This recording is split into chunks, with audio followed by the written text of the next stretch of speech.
I never in a million years thought that I would be trekking in the Himalayas, so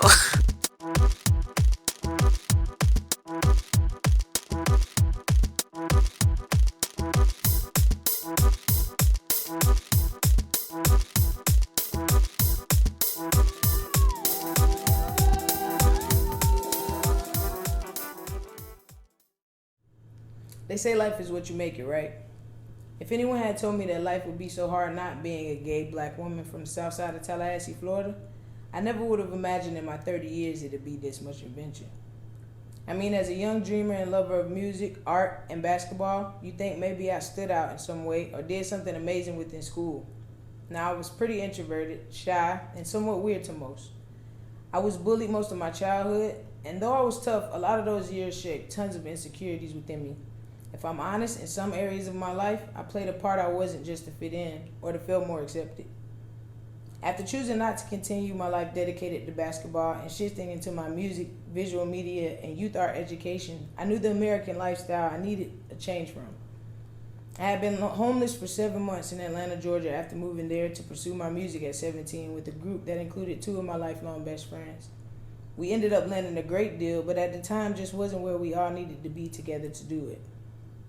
Venturing on into my education, I got 3 degrees, associates, bachelor's, and a master's of fine arts. I started 2 businesses, and nothing really seemed to be meeting the mark of me feeling fulfilled or accepted in America. No matter how hard I worked, it seemed nothing added up to a sufficient and happy lifestyle. It always felt like a matrix. In 2017, I took a leap to Shanghai, China, and began cultivating a creative music performing art learning program. I also began to headline a few shows where people actually valued the talent I had. This was the first time in my life I felt accepted for who I was and what I had to offer. Not based on anything except the person I was. People placed me at high value and made me feel more belonging to anything I had ever been a part of. And of course, even with this change came drastic life changes and even challenges of its own, especially me being a black American in China. But that's a whole different story. After nearly 4 years, and on the brink of a pandemic, I ended up relocating back to America, and lo, the ghetto I endured in those 10 months was even more disheartening than the first 26 years I had experienced growing up an American. I realized how replaceable I was. I was a number. To a job, I was just another applicant, another black girl just trying to find her way to get the next check. I wasn't respected for the 8 years of college I did, nor the $157,000 in student loan debt that I constantly just feel like rises daily, even now. No one cared about what I had to offer. I was just another number in the race. That is when I truly realized I wasn't meant to be in America as my home base, but in the middle of a pandemic, it's hard to make any type of international move. I researched and seen Mexico was open and with little to no shutdowns. September of 2020, I found myself in Playa del Carmen, Mexico. I spent about 3 weeks there and got a job in Japan, and so I decided to take the leap back to Asia in November.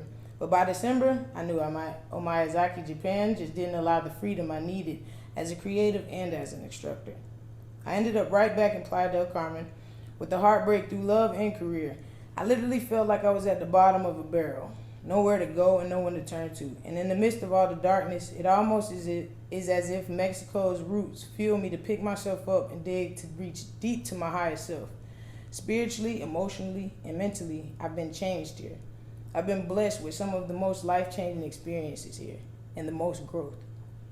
The greatest of all this is in Mexico. I've been able to really focus on my entrepreneurial visions, and most importantly, I feel accepted and valued, not from just people, but for myself. I feel more balanced. I'm now in more control of my financial income rather than it be up to some corporate job who can replace me at any minute.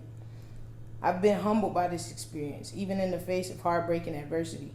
I've been healed in some of the most unimaginable ways.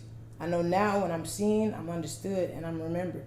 I'm creating legacy for lifetimes to come simply by leaving my mark. To be truly living, I feel is to be truly exploring and helping cultivate a better world outside of the only city and country limits we know. I am Kierra Colston.